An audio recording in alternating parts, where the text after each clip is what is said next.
Le riche milliardaire s'est déguisé en pauvre maçon pour trouver la femme de sa vie. Partie 2.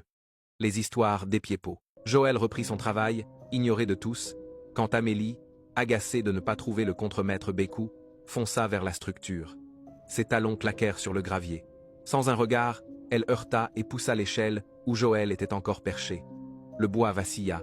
Il chuta lourdement, le souffle coupé, la hanche meurtrie, une douleur sourde irradiant son flanc. Les ouvriers accoururent. Amélie se retourna, surprise. Elle n'avait même pas vu l'homme qu'elle venait de faire tomber. La jeune femme en robe verte, elle, réagit aussitôt. Elle s'agenouilla près de Joël. « Vous allez bien ?» Sa voix tremblait d'inquiétude. Puis, se relevant, elle foudroya Amélie. « À quoi pensais-tu ? Tu as poussé quelqu'un d'une échelle. » Amélie haussa les épaules. « Un accident. Il n'avait qu'à ne pas bloquer le passage. Tu aurais pu le blesser gravement. » Elle se tourna vers Joël. « Je m'appelle Lara. Laissez-moi vous conduire à la clinique. » Quelques examens plus tard, le verdict tomba. Grosse contusion. Aucun os cassé, repos et glace.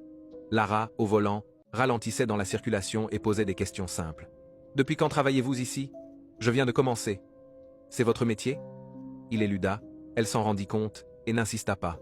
Elle s'excusa pour sa sœur Amélie. « J'aimerais dire qu'elle n'est pas toujours comme ça. » Joël répondit qu'elle n'en était pas responsable.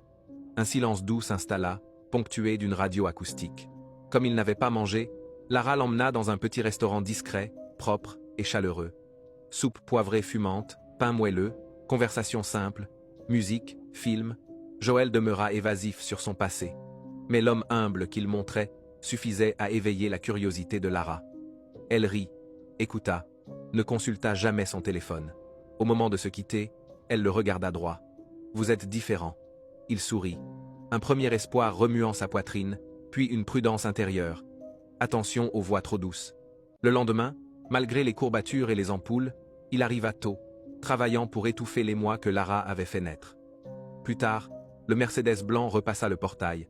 Lara descendit, sereine dans un chemisier crème et une jupe fluide. Mais elle n'était pas seule. Un grand homme au port assuré sortit du côté conducteur, alliance brillant au soleil. Lara salua d'un signe et appela, doucement. « Joël !» Joël s'approcha, s'essuyant les mains. Avant qu'il ne parle davantage, la jeune femme en robe crème déclara avec un sourire fier. « Mon mari, Sam !» Les mots frappèrent Joël de plein fouet. Seul son cœur résonnait. Sam lui serra la main, grave.